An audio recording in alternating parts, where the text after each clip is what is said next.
오늘도 주와 함께 하루를 시작하시는 우리 주와 함께 교회 성도님들 환영하고 축복합니다. 하루를 잘 보내고 계십니까? 토요일입니다. 지난 어린이날부터 연휴로 보내는 가정들이 꽤 있는 것으로 알고 있습니다. 아이들도 많이 학교도 안 가고 그냥 재량 휴일로 계속 목요일부터 쉬는 아이들이 꽤 많던데 저희 집 아이들도 신났어요. 저하고 또 직장인 분들도 같이 또 가족 휴가로 보내시는 분들이 꽤 많은 것으로 알고 있습니다. 오늘 여러분의 하루는 어떠십니까? 하루하루 기쁨으로 여러분이 저같이 계속 나와서 일을 하고 계신 분들이건 아니면 가족과 함께 시간을 보내시는 분들이건 하나님의 은혜로 가득하신 그런 하루 되셨으면 좋겠습니다.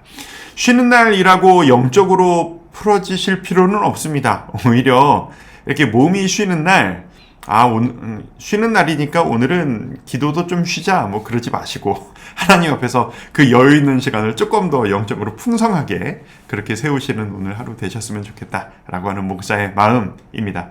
그리고 저도 참 그렇더라고요. 이제 하나님 앞에서, 쉬고 싶은데, 라고 하는 날 주님과의 교제로 들어가면, 유달리 그런 날 조금 더 하나님이 은혜를 많이 주시는 것 같은. 그래서 참 하나님이 우리를 참 친밀하게 인격적으로 대하신다. 우리가 다가가는 만큼 이쁘다. 너 이것 조금 더 많이 누려라. 이렇게 주시는 것 같은 그런 기분을 자주 느끼곤 합니다. 여러분도 좀 그런 기분을 많이 느끼실 수 있으면 좋겠습니다. 그리고 오늘 우리가 이게 읽으실 이 말씀이 이게 그냥 넘어가긴 오늘 되게 아까운 말씀이에요. 오늘 개인적으로 되게 도전이 되었던 말씀인데 오늘 에스라 8장부터 마지막 장까지 에스라 마지막 부분을 함께 읽으시게 됩니다. 8장 부분에 보시면 진짜 우리의 삶에 직접 도전이 되는 커다란 그 도전의 우리 좀 이야기가 있습니다. 오늘 그 이야기를 좀 나눌까 합니다. 그냥 개역개정으로 보셨을 땐 이게 무슨 얘기일까라고 그냥 가볍게 넘어가실 수 있을 만한 이야기가 아닐까 생각합니다. 그래서 제가 이게 세 번역으로 읽어보니까 내용이 딱 와닿더라고요. 오늘 세 번역 내용으로 좀 읽어드릴게요. 개역개정보다는 조금 깁니다. 제가 2절 읽어드립니다. 자, 그곳 아하와 강가에서, 그러니까 지금 바사 땅에서 이제 출발하기 직전 이야기입니다. 나는 모두에게 금식하라고 선언하였다. 지금 어떤 상황이냐면 그 바사 땅에서 예루살렘까지 이제 그 포로 귀환으로 갈 건데 이제 총 3번에 걸쳐서 포로 귀환을 하거든요. 근데 지금 두 번째 포로 귀환을 에스라가 직접 한 5,000명 정도 되는 백성들을 끌고 예루살렘으로 출발하기 직전입니다. 출발 직전에 이스라엘 백성들에게 너희들 금식 기도해라. 모든 것을 금식 기도의 의미가 뭡니까? 생명을 걸고 내 모든 것을 걸고 기도하라는 거잖아요. 기도하라. 왜 그러냐 하면 우리는 하나님 앞에서 우리와 우리 자식들 모두가 재산을 가지고 안전하게 돌아갈 수 있도록 하나님이 보살펴 주시기를 엎드려서 빌었다. 아니 무슨 얘기인가? 22절 왕에게는 이 왕은 그러니까 바사 왕을 이야기하는 겁니다. 우리가 이미 하나님을 찾는 사람은 하나님이 잘 되도록 보살펴 주시지만 하나님을 저버리는 자는 하나님의 큰 노여움을 피하지 못한다고 말한 바가 있어서 우리가 돌아가는 길에 원수들을 만나게 될지도 모르니 보병과 기병을 내어달라는 말은 부끄러워서 참아 할 수 없었다. 이해 가세요? 자, 이 에스라는요, 그 바사 땅에서 살고 있지만 왕에게 총애를 받는 높은 신분의 사람이었어요. 그러니까 다니엘이 그랬던 것처럼 느헤미야가 그랬던 것처럼 믿지 않는 나라에서 믿지 않는 왕들 그 사람들과 살지만 그 안에서 하나님을 진짜로 사랑하고 동시에 세상에서도 능력을 인정받아 높은 곳까지 올라간, 그러니까 어떻게 보면 요즘 오늘날 우리가 많이 좀 지향하는 모습이기도 하죠. 우리 자식들에게 원하는 모습이기도 합니다. 그런 에스라였다는 거죠. 근데 그 에스라가 평소에 주위 사람들한테 나는 하나님을 믿는 사람이다 라고 얘기하면서 뭐라고 얘기했냐면 하나님을 믿는 사람은 하나님이 도와주신다. 하나님만 의지하고 하나님이 모든 것을 주관하신다고 믿는 사람에게는 하나님이 그 사람을 버리지 않으신다. 끝까지 지켜주신다 라고 얘기를 하고 다녔던 모양이죠. 근데 지금 자기가 그것을 시험할 때가 된 겁니다. 말은 쉬웠는데 왜냐하면 이때는 지금처럼 치안이 좋았던 시대가 아닙니다. 그리고 국제법상으로 서로를 보호하고 이런 시대도 아니고 무슨 뭐 소셜미디어 뭐 방송 이런 게 있던 시대가 아니라 요즘 같으면 뭐 우크라이나 전쟁이 나면 세계적으로 어떻게 니네 뭐 그럴 수 있냐 뭐 이런 식으로 여론이 일어나고 막 돕고 막 그러잖아요. 이땐 그런 시대가 아니라고요. 그냥 지나가면 그냥 잡아 죽이고 가진 것을 빼앗아가도 뭐라고 할 수 있는 사람이 하나도 없었던 시대. 그때가 바로 이 시대거든요. 그런데 지금 에스라가 한 5천 명을 데리고 전 재산을 다 가지고 출발을 하는데 덩치는 이만한데 재산도 이만큼인데 여기는 노인도 있고 여자들도 있고 어린아이들도 있고 그중에 싸울 수 있는 사람은 요만큼밖에 안 돼. 그러니까 재산은 이만큼, 싸울 사람은 요만큼. 지나가는 사람들이 보기에 싸워서 죽여서 뺏어가기에 딱 좋은 표적이라는 거죠. 자, 에스라가 고민이 되는 겁니다. 두 가지의 선택지가 있습니다. 첫 번째 선택지. 현실은 현실이고 믿음은 믿음이다. 내가 평소에 믿는 사람은 도와주신다라고 말은 했지만 그게 이론은 그렇지만 굳이 지금 방법이 있는데 그렇게까지 시험할 필요 있나? 왕이시여 좀 도와주세요.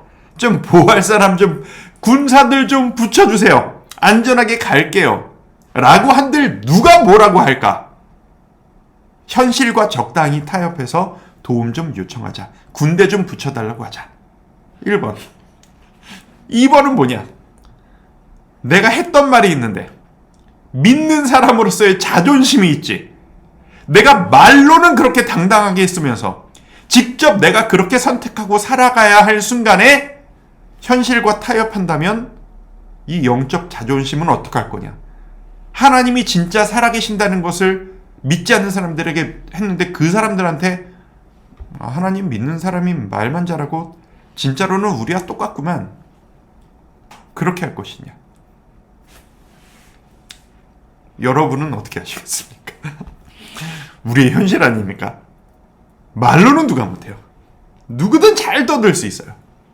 그런데 진짜 내가 그런 도전을 해야 할 때, 자, 여러분 착각하지 말 것은 이건 뭐 내가 믿음으로 투자를 한다, 내가 믿음으로 뭘 어떻게 한다, 그런 이야기가 아니에요.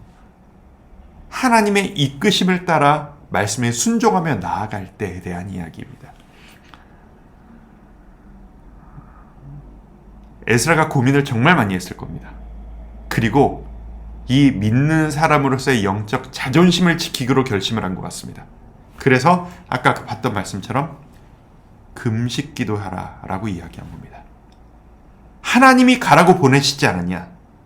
이 바사 왕에게 하나님이 벼락같이 하늘에서 떨어뜨려 주셔서 가라라고 하신 거 아니냐? 그렇다면 시작하신 하나님이 끝까지 도와주실 거다. 따지지 말고 타협하지 말고 정도를 가자. 우리가 말한 대로 실천하자. 하나님이 도와주신다. 출발하는 겁니다.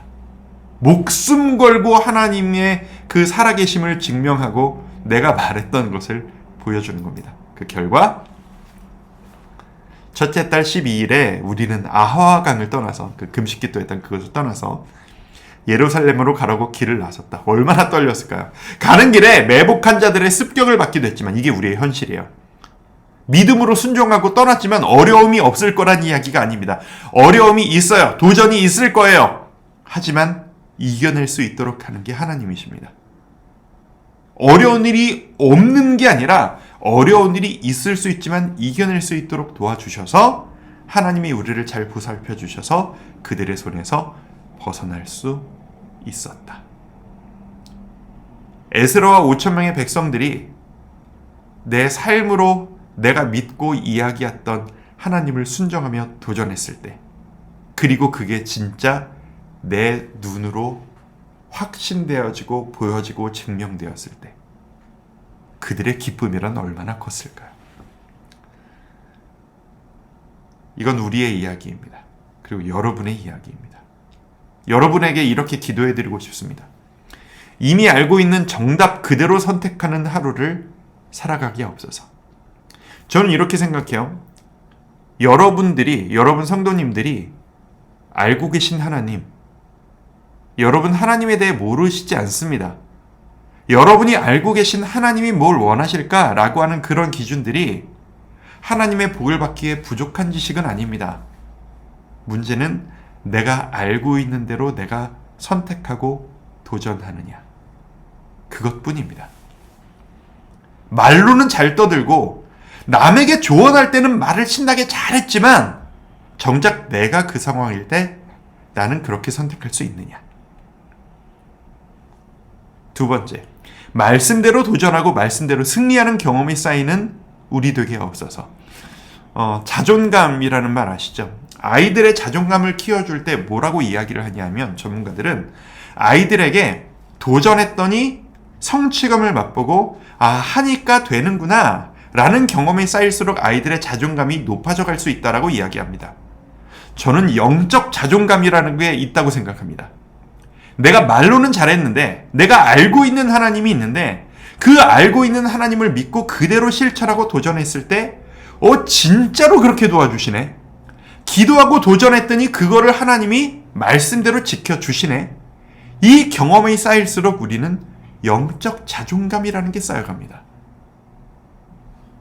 주와 함께 교회 성도 여러분, 여러분에게 영적 자존감이 쌓여져 나가시기를 축복해 드리고 싶습니다.